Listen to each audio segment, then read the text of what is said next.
Oh my gosh, oh my gosh. I was telling my husband, just drag me up, I can't. But then luckily I have 3 kids that like make sure to make it happen. Okay, I'm gonna try to wake up. I am only on my 2nd cup, so I'm gonna try, but maybe that works. Maybe I'll slow down that way. If I do talk too fast, what do? Stop me, okay? I like to be stopped and interrupted.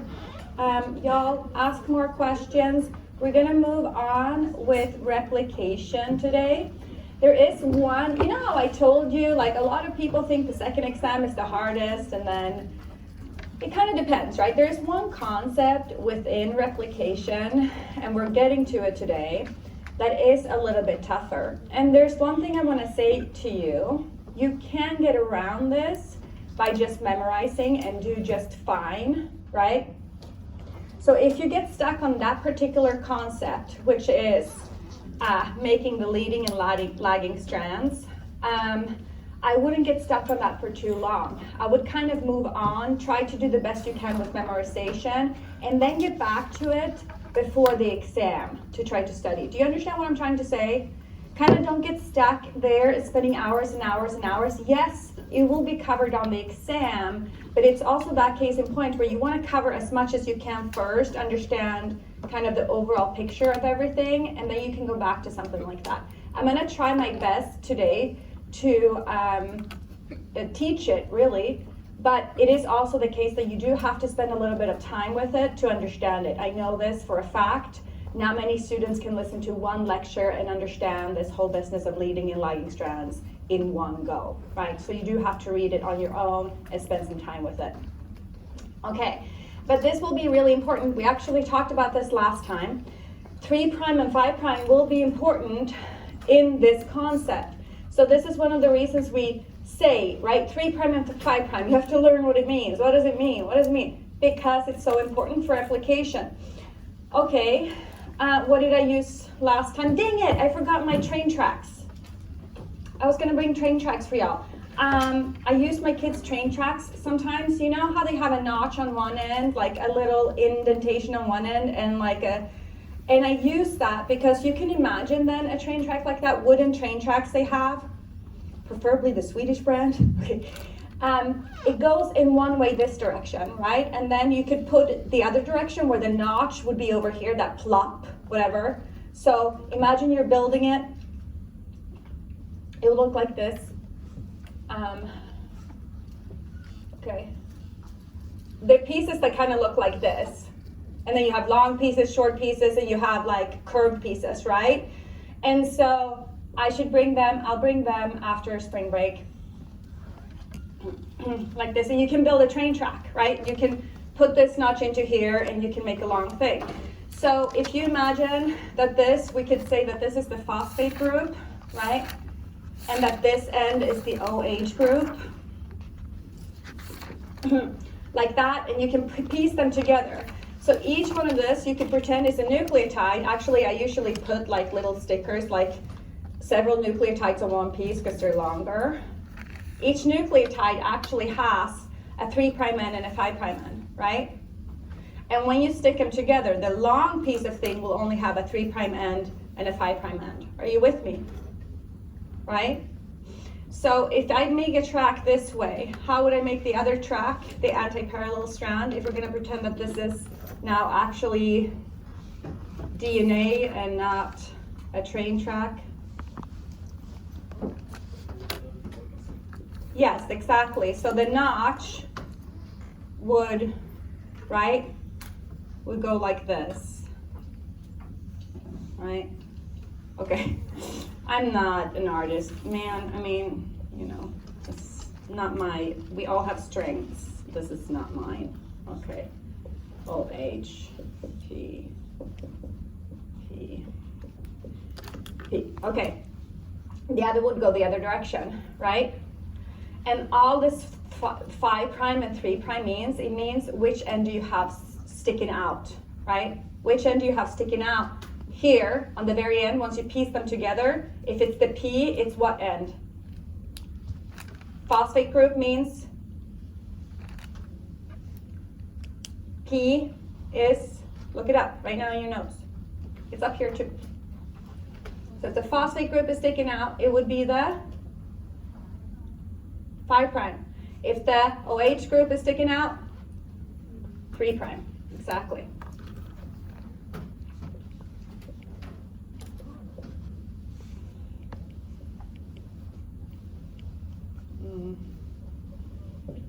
Write that like that. So that's what it means to be anti-parallel. I did a P instead of a 5. This is where we're at this morning. Okay. Okay. How are you going to remember this? I actually, last night, I was like, yeah, how much? Because one of the issues is, there's lots of questions that kind of cover this. And one of the issues that I have with this is that if you just don't remember the whole, you kind of understand, like some students do understand conceptually how this works and put it together.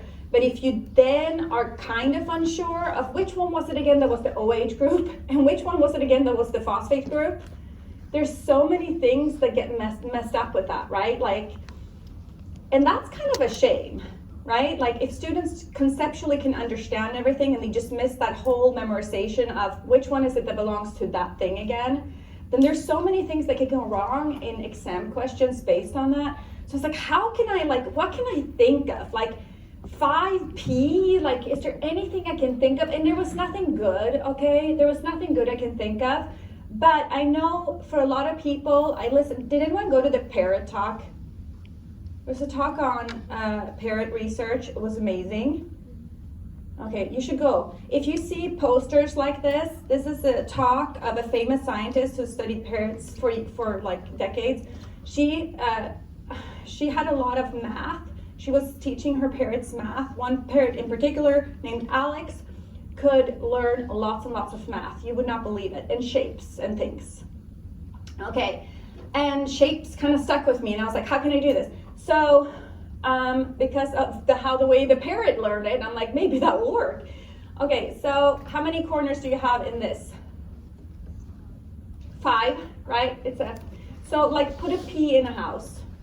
I don't know. I'm just trying to, like, one tool to memorize this. And then how many do you have here? 3. Put the O in the triangle. I don't know, like visually, if you can remember this now, maybe then you can remember OH is 3, P is 5. I don't know, whatever you're going to use. Keep quizzing yourself, right? The phosphate group is stuck on the 5' end. The OH group is sticking out on the 3' end, right? I also have Beyonce to the left, everything you own it, right? Like to the prime and to the, whatever songs you gotta use, whatever you're gonna use to remember that. But that's gonna be important. Gotta love Beyonce. Okay. Okay, so the reason is, right, it looks like this. If you're looking at the backbone, right, this is the P, so this is the phosphate group sticking out, do you see that? And each nucleotide, this is a new one, right? You can put a new one on here.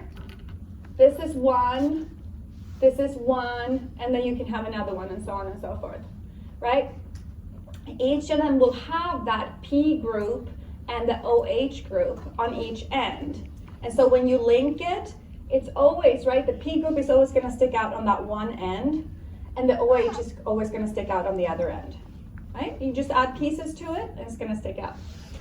Okay, and then, well, I mean, this is not the anti-parallel, you see that, right? It's just showing how this is gonna get connected to a new one. And how do you do a connection like that? How do you build a bond? We talked about that way in the beginning. Dehydration synthesis. And what do you need for dehydration synthesis? What leaves? Water. And what's sticking out on the 3' end? Part of a water molecule, right? An OH group. So it should make sense that this is where we can add nucleotides, right? Now, it gets a little confusing for a lot of people because if you go back to the train tracks, you, as a kid, you can add to either end of these, right? Correct? But that is not how these enzymes work. They need this to be sticking out from the strand that they're building on to be able to put it on here. the nucleotide. The new nucleotide needs to be, the OH needs to be sticking out on that new strand that's being made for it to put a new piece on. So you find the enzyme that puts on the nucleotides, I literally can't put it on here, okay? That's different from being a child making this track. I can only put it on here. I can only put it on here and here. So I can only grow the strand this direction, correct? All right, which side of this can I add nucleotides? On the left-hand side or the right-hand side? Left, exactly. So to the left, to the right, I can only add over here, and for this one, I can only add over here. This is going to be really important for that difficult concept I warned you about, right, that people get stuck on. Okay, you build a bond.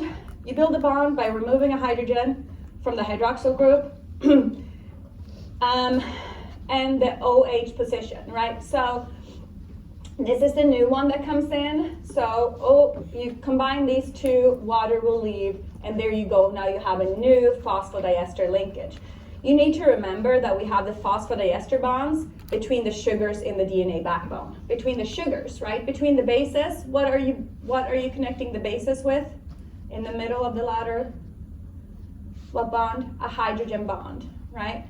So the bond between the sugars, that's the backbone. The bond between the sugars is the phosphodiester bond, okay? And the bonds between these guys then, right? The sugars after, or the bases, I mean, right? Those guys, that's going to be a hydrogen bond. So when you're making the backbone, that's when you're adding the nucleotides, right? Just like the train tracks here I'm adding, that's when you're making the backbone. So those would be the phosphodiester bonds that you're making there with dehydration synthesis. Okay, we've answered this question already, right? What reaction is this called? It's called dehydration synthesis, and you can put that, you should put that in your notes, right? When you're taking notes. It's called dehydration synthesis. Okay, of course, you remove the hydrogen for the hydroxyl group at the 3' position of the last attached nucleotide, and that means that you remove the OH group from the phosphate group of the 5 position of the new nucleotide. Okay, this one in combination with this leaving, that's the water leaving, and that should make sense. Okay, did we talk about it being semi-conservative? Did we get here? Okay, this word you need to know. All that it means, it's basically when you're making a new strand, so imagine that this is the old DNA that you have right here, and you open it up and you're going to make a new strand, a completely new strand of DNA. Why are you doing that? First of all, before your cell does what? Before it divides, right? It's before cell division you're going to do replication, right? So all we're doing here, again, keep in mind, we're not making anything with our DNA, right? This is all the process of replication, which is the same as saying duplication. This is the same as making one arm of a chromosome becoming something that looks like an X, right? We're not making a product with it, we're just making more DNA. So if you have one strand running 5 to 3, the antiparallel strand is going to run 3 to 5, right? Now, let's say we're going to make this, right? We're going to copy this strand, or we're going to use this as a template to copy more DNA. What do you think that DNA is going to look like, right? We open these up, we use this, we're going to copy this. What do you think that new strand is going to look like? Identical to the bottom one, right? You're making a whole new strand that's going to look exactly like this, but you're using this as the template, right? You're using this because complementary base pairing, it's going to create a strand that looks exactly like that one, and the whole strand, the whole new strand is going to look exactly like that one, but the whole new strand is made out of all new nucleotides, and it's going to be attached to the old strand, right? Because of the base pairing. Now, same thing goes for this. Now you're going to do the same thing with this one. So what is that new strand going to look exactly like? When you use this, it's going to look like this one. Exactly. It's going to look exactly like its original, right? You're just making a new one. And now that whole new strand is going to be made out of new nucleotides, and one side is going to be made out of this original. So when you then are done with all of it, you have two new cells with chromosome, right, new DNA, a whole, like, imagine how big this thing is, like long, right? And the whole one side of this strand is made out of new nucleotides, and one side of that ladder, that strand, is made out of old. One new, one old, one new, one old. Because if you think about this, it's showing you that here, right? You imagine that this is what you started with, right? In blue. Now you end up in two new cells. When they first were looking at how this happened, they knew it must happen, right? They knew cell division was happening. They knew, okay, we must duplicate or replicate the DNA for us to end up with the same amount of DNA in the new two daughter cells. We have to make the copies first. How to do that? You could just have chopped it up and like placed it together, right? They didn't know exactly how it worked, but it showed, right? Experiments show that that's not how it went. It is that one side of it was all old, one side of it was all new. And then this guy ended up with the other strand. Do you see they even made it that way? So that, do you see this strand that's closest to you at the top? It's over here. And then this strand at the back right there is, did they do that? Not beautifully. No, they didn't. Okay, dang it. I was like, that's great. Okay, you see, you get the point, right? One new, one old. That's called semi-conservative replication. You are responsible for understanding the word, and you're also responsible for identifying this. There's usually a picture question like that. So if you see something where it's chopped up, you know, pieces mixed together, new and old pieces on the same strand, new and old mixed up, that ain't it, right? If you see a new cell that has all the new in here, all red over here, all blue over here, no, right? Both copies would have an old and a new strand, okay? It's important, it should make an awful lot of sense when we get to talking about right? When we understand the process, this should intuitively make sense that this is how it is, but it is an important term. You'll see it again in other courses and in other exams. So you need to understand that it's called semi-conservative. Conservative just meaning we've conserved half of it, right? Semi, half, we've conserved half of the DNA, half of it is made out of old. Can you see how this is useful? Like, what if one cell ended up with all new DNA and there was an error in there? You can see how it's kind of a good thing, right? You'll have less mutations, less stuff happening in new cells if it's always one old strand in there that is the original. You had a question. So is the blue and the red, is that like the train tracks? Is that like a different? Yeah. Okay. So you could imagine that this top is the red one, and well, first, when I was doing this, these would both be blue, right? One of the strand is the 5' to 3', and you could even put that on here if you wanted to. You could say, oh, I'm gonna make this the 5 to 3', right? And you could follow it down. So if it starts with 5' up here, it would be, am I doing it right? 3' down here, right? And if that's the 3' then 5' down here, right? Yes. And then you separate these two, and you're going to make new two copies, right? You're going to copy this strand, and you're going to copy that strand. So when you do that, and you end up with two new, for the new cells that are going to divide, then you have a whole intact strand. Intact, right? You haven't taken apart the bonds here. You have one whole new intact one that is from the old original structure, and one whole new one. Okay, so the blue one, so like the left side would be 530, and then so that side would become this like multicolored one. So I can't say that. So I can't, you know, that here they haven't put 5 to 3 on it. But let's do that. We are going to decide that this guy up here is 5', right? And that means if you put a little 5 up there, what did I do? Everybody make sure I'm doing it right, because I'm tired. So this would be 3. So put a little 3 here, right? What do you have to put up here now? What? 3 prime, exactly. So put a little 3 up here. And then we follow, 5 prime, right? Okay, great. Now, you could imagine, what did I call this one, 5 prime? You can put 5 prime up here, right? And now it's easier because if 5 prime is up here, we know 3 prime is down here. It's going to be on the same blue, right? And if 5 prime is here, then what is this going to be? 3 prime, exactly, yeah. So it doesn't really matter because, right, each will have a new one, right? But I hope that kind of helps illustrate. Yeah, and we'll get to where it's going to get really important, which is coming up now. Okay, so you have some, I told you, make flashcards. Does anyone use Anki cards? Anki, A-N-K-I. It's free, I think, if you use the computer version. I think it's like $25 if you use the one on the app. But it's a way to use flashcards on electronic devices. And I've heard lots of my top students I had a preceptorship class where they shadow physicians.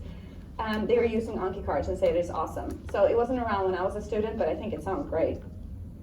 Okay, so if you use that, now you have some vocabulary to add to it, right? Like I would add a 5 prime end. I would put that on one side of a flashcard, and the other side I would say phosphate group sticking out, right? Like that's a way to use flashcards. Now you have other terminology. One is called origin of replication. Origin of replication, you should also know that we call it ORI for short. So if I'm in a laboratory and I talk about research, I never say origin of replication. I'm too lazy for that. Everybody would just say ORI, and we know it as ORI. What it means, what does origin mean? Start. It's where you start replication, okay? Imagine you have a long line of DNA and you have to copy that. You have to start somewhere, and we call it ORI. In bacterial chromosomes, it's kind of misleading, right? Because bacteria, they have these circular chromosomes that we don't have. We have long linear chromosomes. Bacteria, they only need one, and in fact, sometimes it is really a bad thing if they have more than one ORI. It messes the machinery up. But one, and then you can kind of see, if you have one and you go both directions, you'll be able to make a whole new circle, right? Easy peasy. Open it up here. Do replication, both ends, you'll meet back up here, right? And then you've replicated the whole thing and you have a whole new circle. 2 new circles, actually. Okay? A replication always goes in both directions, right? So it's going to go on this strand and it's going to go on the other strand. So it goes 2 directions. Okay? So no ORI. You should also know that when you open up the ORI, at the ORI open up, that is called a replication bubble, okay? So if you're looking at this is a replication bubble. You see origin of replication, they put a little dot here. There's also, of course, a dot right across of it, right? Because you're doing both sides, you're doing both strands. So the origin of replication, dot here and dot here, the whole thing is a bubble. In human chromosomes, we have more than one origin of replication, because imagine this long chromosome, you're going to have one bubble and then do all of it. That doesn't make sense. So we have several, right? And the bubbles actually end up fusing when they come together. So as replication proceeds, the bubbles will fuse. That speeds things up, right? You're going to have to make the whole darn thing. It's better to have several start sites of replication. Okay, so replication bubble, you need to know the term. You need to know the term ORI. What do you think? How many bonds? So what are you breaking? What are the bonds that you're breaking here? Hydrogen bonds, correct. You're not breaking the backbone, right? You're not breaking the phosphodiester bonds, you're breaking the hydrogen bonds. What do you think the ORIs are rich in? A and T regions or G and C regions? That's a thinking question. What's the difference between A and T bonding and G and C bonding?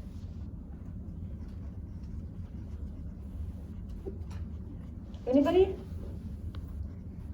How many bonds do you have between A and T? How many bonds between G and C? What do you think is stronger, more bonds or fewer bonds? More. So these ORIs tend to have lots and lots of A and T regions, okay? So lots of A and T's being bonded together because that actually makes a weaker spot, so it's easier to separate, right? You have to, I know a lot of students tend to imagine that we have like A, T, C, G, that it's like dispersed, but no. There's lots of regions that are like A, T, T, T, T, T, A, T, T, T, T, G, A, T, T, T, T, T, C, right? Like so rich in those regions where you have the same letters over and over again. Okay, so there's that. Are we okay with this so far? Yes? I was wondering, is there like a time, like does our body continuously replicate, or is there like a time span? Because it's like, I was thinking like, you know, some people get cancer like later on in their life, is that something that has replicated, or is it always just happening? This is an amazing question. So your cells will differ cell to cell when they're doing this. So some of your cells, like your skin cells, that's why you end up with so much dust, are doing a lot more mitosis, and so they do have to replicate more frequently, more often. They have to make more DNA all the time because they have to do division all the time. Some of your cells, unfortunately, for me, getting older, don't tend to do this. Like for an example, your neurons. You don't make a whole lot new neurons, and so you're kind of stuck with what you have, and then you lose them. And right, so it will depend on the cell, not necessarily you as a whole organism, but like cellularly, it will be different depending on the cell. And you're right, so yes, cancer, oh yeah, those cells are doing this too often, in fact, right? They're dividing way too often, and they don't have, we'll talk about it, we're gonna talk about cancer when we get to mitosis, but they don't have the machinery to stop it, right? They don't have they don't listen to the signals, like, don't do replication now, right? Like, stop, put the brakes on. We can't be doing that uncontrollably. So yes, they absolutely do this way too much, and they have too many errors, and they don't listen to the environmental signals that says, don't do this, right? So very good question. Okay, that's kind of getting ahead of ourselves. We'll get to this, okay? We'll get, because now, you know, Hannah's talking about this type of stuff that is, okay, well, are all the cells doing this all the time at the same type of rate? No, that's not the case, right? And there's signals that are involved for doing this. The whole reason for doing the replication is because the cell needs to divide, right? And so it is the business of going from this, your chromosomes looking like this. If you take all of your cells and you look at them in a microscope, lots of your cells are gonna look, your chromosomes are gonna look like one arm. Some of your cells, they're gonna look like this, and that means they've gone to that phase. They've gone through the S phase, we'll talk about why it's called the S phase synthesis, and then they look like an X, and that means that they have completed the replication. And then they'll divide, right? And that's the cell cycle, the steps of the cell cycle. So this is important to have down when we get to that step of the cell cycle. Okay, so this is looking at just fusing of the bubbles, right? One more term for your Anki cards or your flashcards. So you had ORI, origin of replication, which is that little point at both strands, both top and bottom strands, where you're starting to replicate the DNA. The whole thing that's opened up when you've broken the bonds is called a replication bubble. I like that. Everybody kind of likes that name because it's easy to memorize, like it looks like a bubble, right? And then you have another term, and it's called the replication forks. How many forks do you think each bubble has? 2, right? One on each side, and it's like a fork in the road, right? It is like, if you're coming from this, well, we're gonna go from this inner portion outward is how we're gonna go, and we're gonna go from the origin backwards, right? That's how replication will proceed. If you have a bubble like this, and this, my nails are like the ORI here, you can imagine that it's gonna keep opening up like this, right? That's the direction it's gonna go. So then what is this, my hand, that's the fork, right? That's the fork, and the fork keeps opening up in both directions like this. Okay, so that's the fork. It's important to understand we have 2 forks, and they're going to open up on both sides because replication happens in both directions, right? Okay, so this bubble meets this bubble, and it creates a bigger bubble. So far, so good? Opening things up. What are we breaking again when we're opening it up? The hydrogen bonds between the base pairs, yes. Okay, so ultimately, all the replication will fuse, right, all of them, and that will completely separate the 2 original DNA strands. So imagine you have this long, I mean, if you took your DNA, your chromosomes, and you took it out and made it into chromatin, the stringy stuff, and you pull, there's numbers on this, like how many football fields can you, right? It's long, okay? And you have to imagine you have separated both of them completely at that point, right? And then you make a new one, a new strand with each template of the old one, okay? And this is showing it, right? The new double helices, one strand is the original DNA, and the other strand is newly synthesized DNA. What I would circle this and say, what does this describe? What is the word that this describes now that we talked about? Yes. Whoever said that, yes. Semi-conservative replication. So I would be like, yes, semi-conservative aka semi-conservative replication. That makes you, the more times you write stuff down, the easier it is to remember it, right? Okay, so now we get to the fun stuff. Overview, this is the overview of the fun stuff, and we're gonna go in it by step, okay? So first, I like this figure because it's a nice kind of study figure. There's steps to process of replication. So step 1 is the double helix, right? You have to open it first, right? You have to make the bubble. That should make sense, yes? Step number 2, okay, we have to make the stuff. We have to make the new DNA strand, right? And then step number 3, we have to connect the Okazaki fragments. Great, you haven't even heard about what that is yet. So we're gonna talk about what that is. We have to connect these Okazaki fragments. Hopefully you did read ahead and you kind of already have seen this term, but if not, then you need to read over the break, okay? Or when you get out of here. Okay, so step number 1, opening the double helix. Okay, you have an original chromosome, right? DNA, long strings of nucleotides. It is a double helix. You have to open the thing to start replication. You have to break the hydrogen bonds to do that, right? What breaks the hydrogen bonds? It's an enzyme. The enzyme is called DNA helicase. There you go. Here's another one for your Anki cards or your flashcards, right? DNA helicase, what is that? It's an enzyme that breaks hydrogen bonds to open the bubble, right? To create the bubble, to separate the two strands so we can start replication. What does enzymes end with usually? Ase. And does helicase end with ase? Right? Heli for the double helix. So it's actually separating the double helix, and that's where the word comes from. Most of my students somehow always remember this one. Okay, this is one where I don't see a lot of mistakes. I've been trying to describe this to my 9-year-old because I'm a big believer in that if you can describe something to kids, you're actually understanding it better than if you can describe it to somebody who is a PhD, right? And so I describe this as a zipper, right? My kids have these oftentimes 2 zippers, right? And you can kind of open in the middle of the jacket if you like, and that's what helicase is. I'm like, oh look, we're opening the zipper up. That's the enzyme. The little zipper guy is the enzyme. Sometimes it breaks, and I'm like, oh, your helicase broke off. We can't open the zipper anymore. So that's that one thing. You have another enzyme. It's called topoisomerase. This is the one that I say, I want the version in my jewelry box. This is a thing, okay? You take your jewelry, anybody? And you're opening and you get a bubble.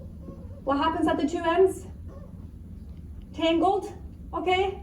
So you get, and then it's like a clump on each side. Anybody? Huh? Yeah, that happens with your DNA too. So it's like a clumpy string of stuff, and you have you have to go in with your nails and like that. That's topoisomerase's job. Topoisomerase is an enzyme that actually goes on each side of the DNA, and it makes little nicks. So maybe you don't want it in your jewelry box so it'll actually break a little bit, but it makes little tiny nicks. It doesn't completely break it, right? It doesn't completely break the backbone, but it makes little nicks, and the nicks actually relieves tension. So that means it's easier to separate the 2 strands, Okay, so you have two important enzymes that are part of step one, right? You have DNA helicase, and you have, which opens it, actually literally breaks the double bonds. And then you have topoisomerase, which sits here and helps to relieve the strain over here so it doesn't clump together so that helicase can keep moving. Is everybody good with that? Okay, can you imagine you've evolved like that? Like those people that have a mutation in this guy, are they going to have an easy time doing replication? No. Okay, the double helix will not be able to open up very easily, and so that would be really detrimental. Right, so topoisomerase travels ahead of helicase and it makes small cuts in the DNA and it relieves the strain or tension, that's another word used, right? Tension created by DNA helicase. Because it's actually opening it that creates this tension, right? If you've done this yourself, you know, you're trying to separate something, it actually makes it more clunky on the other side. Okay, so that's step number one. Not too bad, right? Two enzymes, opening the double helix, great. Now we have to build the complementary DNA. That is the most difficult part of the whole thing. All right, so first of all, I actually want to talk about this backwards. I want to talk about DNA polymerase 3. This is another one on your Anki cards or your flashcards. DNA polymerase 3. This is the one that's the big guy, okay? What does polymer mean? What does monomer mean? One. So a monomer of DNA is called what? What is the monomer of nucleic acids? Nucleotide, exactly. So one nucleotide is a monomer. What is the polymer of nucleotides called? DNA or RNA, right? It's a polymer. That means lots of subunits stuck together. So look at that word, DNA polymerase. It literally means an enzyme that makes nucleotides stick together so that you get a new polymer of DNA. Why is it called 3? Because there's several DNA polymerases and they're named in the order they were discovered. So I see 3 and I think the big guy, okay? And I like you to think that too. The guy that does a lot of the grunt work, and it's the guy we're going to talk about first because it's the guy that makes most of your new DNA, or doesn't, puts together the nucleotides to make the new strand. Okay, so it's a great guy to have around. We need DNA polymerase 3. What is the drawback of DNA polymerase 3?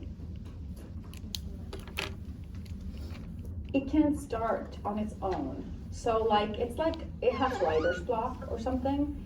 It looks at this template, right? Like imagine I'm DNA polymerase 3 and I'm here and I want to add I have an open strand and now I want to add nucleotides here, right? So up here is an A. What do I want to add? A T, right? Oh. But I have nothing to add it to.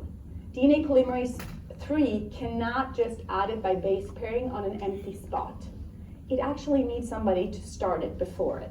Okay, it needs a little bit of a piece to already be there so that it can add. It needs an OH group is what it needs, okay? So that's why you have to have a primer. Anyone who does makeup or painting knows what a primer means, right? What does a primer mean? A base, correct. Okay, so good. The DNA polymerase 3 needs a primer. It needs a base to start with, or it can't add nucleotides. And so the first thing that you need to have happen is an RNA primer. Okay, why is it an RNA primer? Who knows? This thing is like base pairing. There's primase, another enzyme to add to your list. Primase is an enzyme that makes the primer. Primase is nice because it does not need another primer, right? It can actually look at a base, like the T, you can look at the A or the T, whatever it is, and add the complementary base to it. But it's adding it in RNA molecules. So if it's an A up there, what is it going to add? But it doesn't have T's because it's RNA, so what is it going to add? U, exactly. The rest of them will be the same, right? But it also has a different sugar than DNA, right? It has ribose instead of deoxyribose. And so do you want a bunch of RNA in your new DNA strand? No. So you're gonna remove that in the end, okay? You just need it for DNA polymerase 3. Okay, so there you go. You have primase that makes an RNA primer, which is why they made it red, okay, because it's made out of RNA, okay? What do you get from the primer? Even RNA has an OH group and a phosphate group on each side, right? So what do you get? You get a little OH group sticking out there. And that's what DNA polymerase 3 wants. It wants that little group here so that it can now come in and add more bases. Okay, so the primers provide a starting location for DNA polymerase 3. Here it says they also provide a 3' hydroxyl where DNA polymerase 3 can attach its first nucleotides. Honestly, I don't love this. I would remove also. I would say by providing, right? They provide a starting location by providing the 3' hydroxyl group. That's the whole reason they're there. Does that make sense? Okay. Now, do you see something over here in this bubble? How do the strands look? You have an origin of replication. How do they look on each side, the new strands that are being made? This is where, now we are here. Okay, now we are at that point where people are like, what the heck is going on? It's the leading and lagging strands, okay? So DNA polymerase 3 can only add on what end of the new strand, do you think? You told me before, on the 3' end, because that's where the OH group is, right?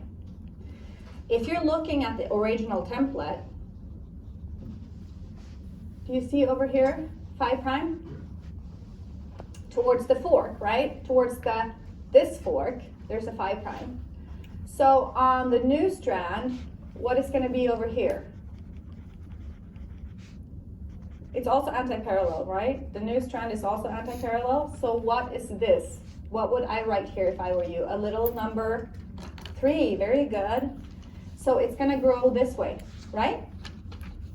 That's good, because this is the way it's opening, right? So it can be made continuously like this, right?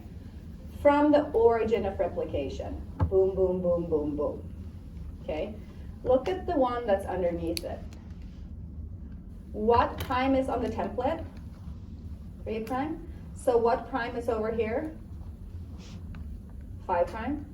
So if the 5' is towards the fork, it has an issue, right? Because it's gonna only add this direction. It's growing this direction, right? But the darn thing is opening up the back way. That's why this is called the lagging strand. Okay, the new strand is called the lagging strand because it cannot be made continuously. The fork is not opening up in the right direction for doing that. There's more slides on this, so hang with me if this is all blah, blah, blah to you. Hang with me, and we'll talk about it more.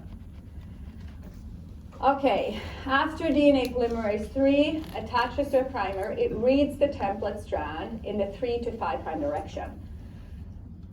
It reads the template strand in the 3' to 5' direction. Memorize. This is where I'm talking about. So if you cannot understand the concept and you've tried for hours and hours and hours, memorize. It reads the template.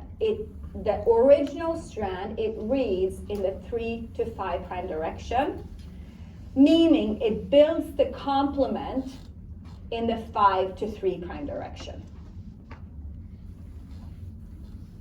Because it can only add nucleotides to the 3' end, right? So to the 3, adding the nucleotides to the box on the 3, right? Look,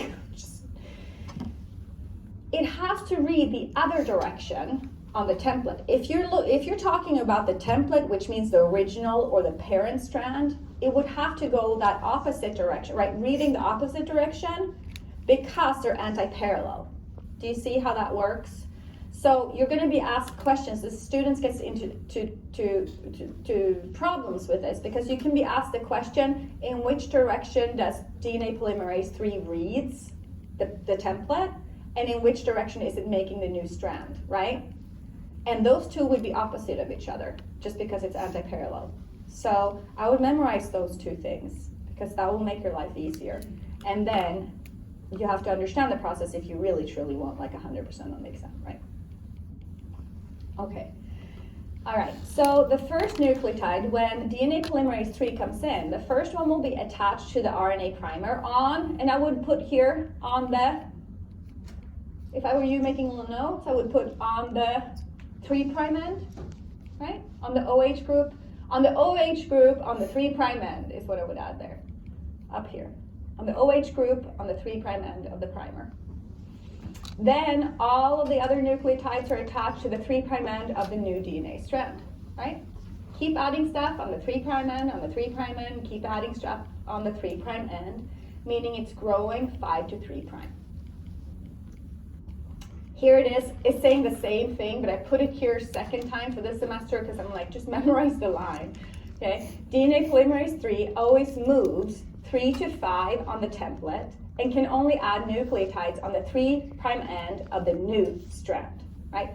So template, who gets confused about that wording, say parent or original up there. Make sure that you remember. Template means the parent strand or the original or the old strand, whatever you want to call it. And then the new strand will be growing 5 to 3. Okay, so if you looked at the lagging strand, you saw it was made in pieces, right? It needs more primers, okay? Because you have to make it in pieces, so you need a lot more primers. This guy, how many primers do you need for the leading strand? Because see, it's opening up this direction, right?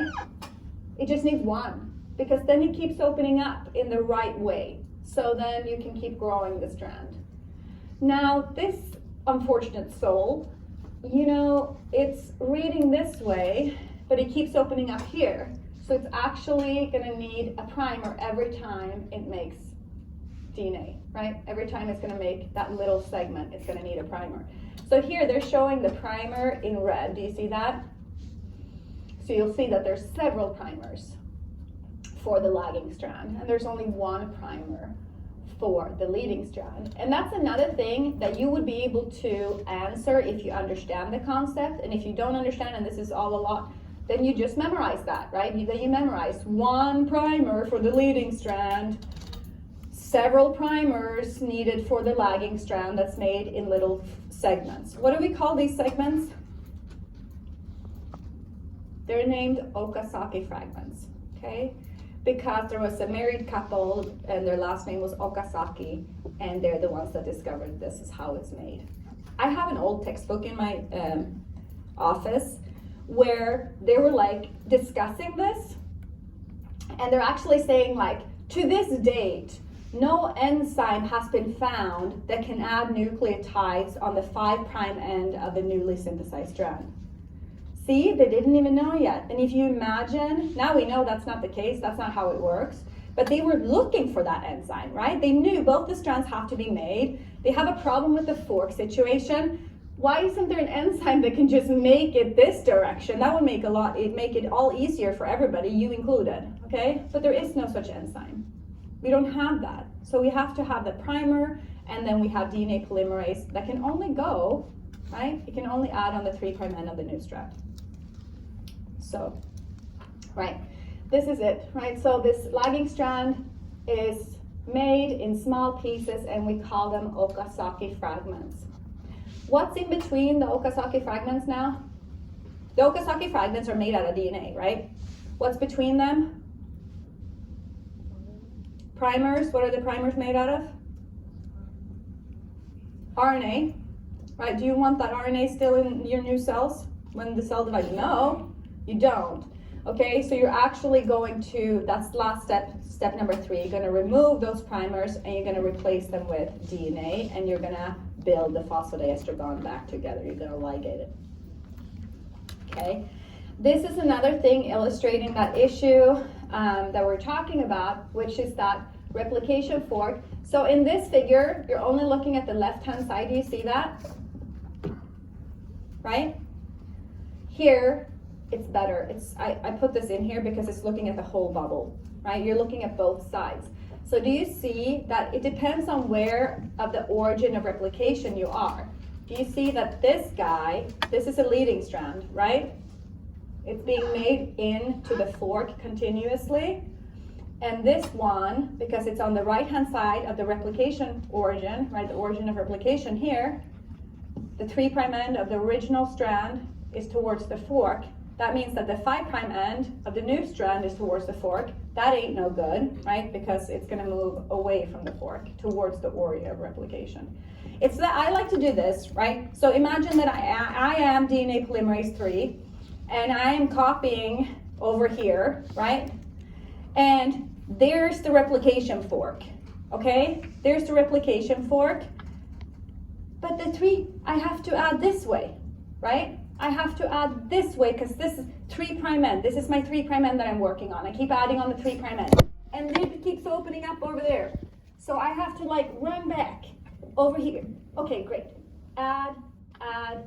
What? No, it keeps opening up over here. I have to run to the next primer over here, and I have to build and build. And no, right, like that. That's how it works. You make a little move back, make a little move back, make a little.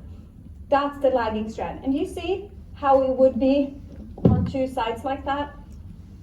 That's because of the origin of replication. So spend a little bit of time. I'm going to move on. We're going to do exercises on this in class. I'm hoping that everybody can conceptually understand it and work with it. Okay. All right, so this is what I already said, right? So in the end, you need to connect the Okazaki fragments. First, you have to remove the Dane primers. They're made out of RNA. You have another enzyme on your list. It's called DNA polymerase 1. What was the big guy that I told you makes most of your DNA? 3. DNA polymerase 1 also polymerizes DNA, right? It also makes little nucleotides stick together. But it does a smaller job, if you like, right? Because, I mean, it's kind of neat because it can also remove the primer. So first, it gets rid of the primer, the RNA segment, and then it fills in the gaps with actual DNA now. So not ribose, right? It will be deoxyribose, and it also contains the thymines instead of the uracil, right? So it's the right basis that you want in your DNA. So DNA polymerase is used to that. And then you have your last guy, which is DNA ligase. Have you heard of ligating something? You know the term lysing? What does lysing mean? Separate something or breaking something apart. Ligating is actually kind of the opposite. It's joining something together. So we call it ligation when we do it in a lab, right? We often do this in labs. You can actually do it physically with other things. Ligating something means joining something together. And so the enzyme DNA ligase will actually make the phosphodiester bond, okay? If you think about it, the DNA polymerases, they kind of make the hydrogen bonds happen between the nucleotides, right? It does the complementary base pairing, but the backbone has to be created when you have added the last nucleotides, right? When DNA polymerase 1 has added those nucleotides, and it's this enzyme that does that joining together. So it makes those phosphodiester bonds in the backbone. Okay. Let's take, let's see if I can, how weird.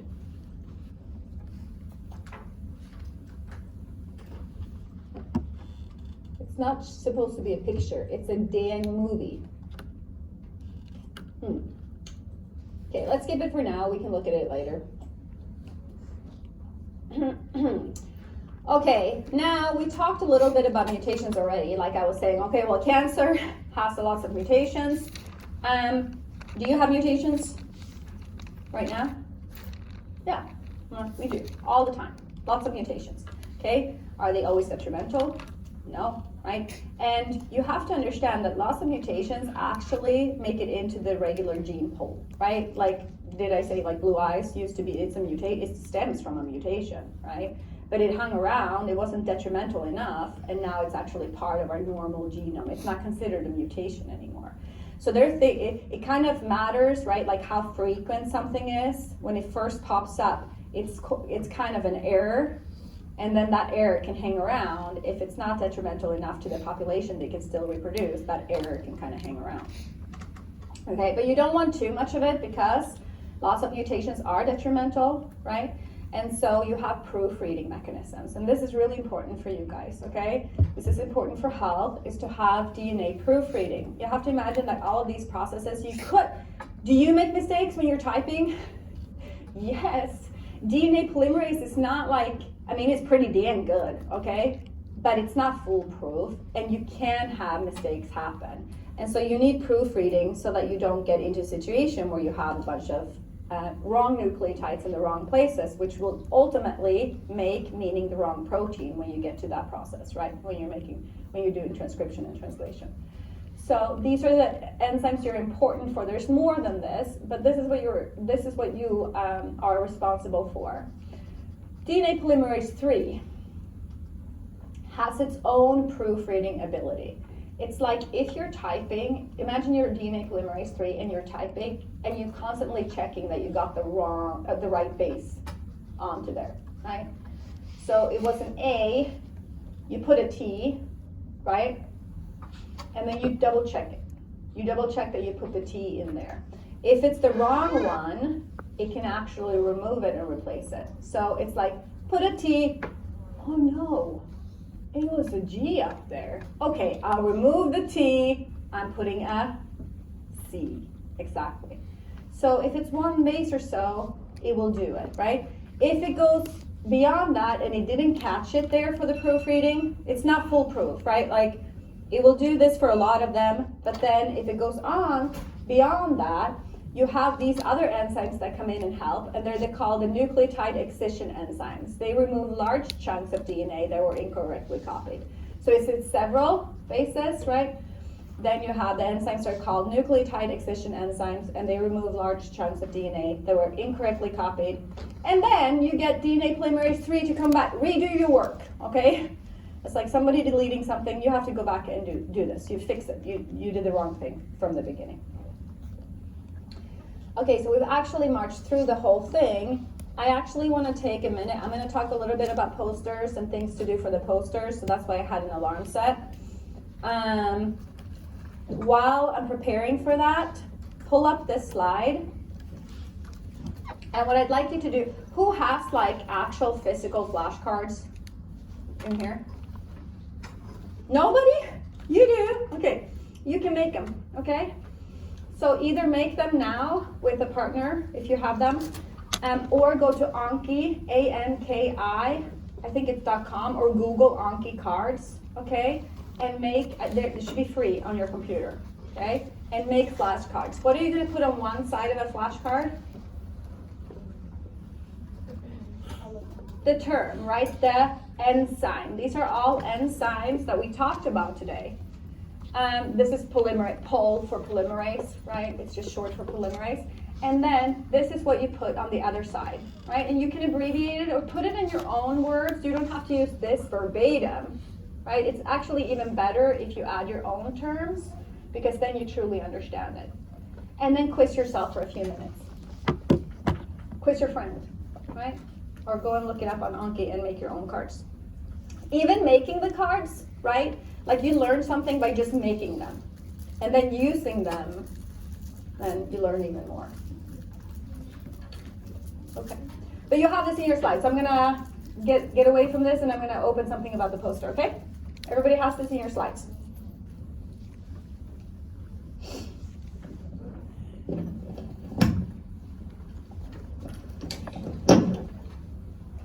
And don't worry, we're gonna talk about the replication bubble again, right? I'm not gonna just leave here and never talk about it again. We're gonna do exercises with it and all that stuff to review for the exam.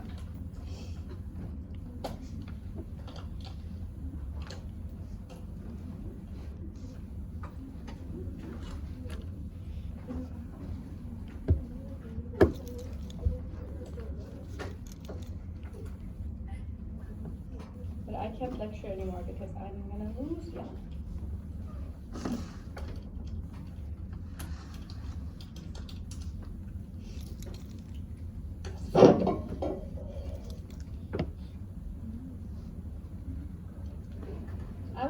people talking, kiss each other or something.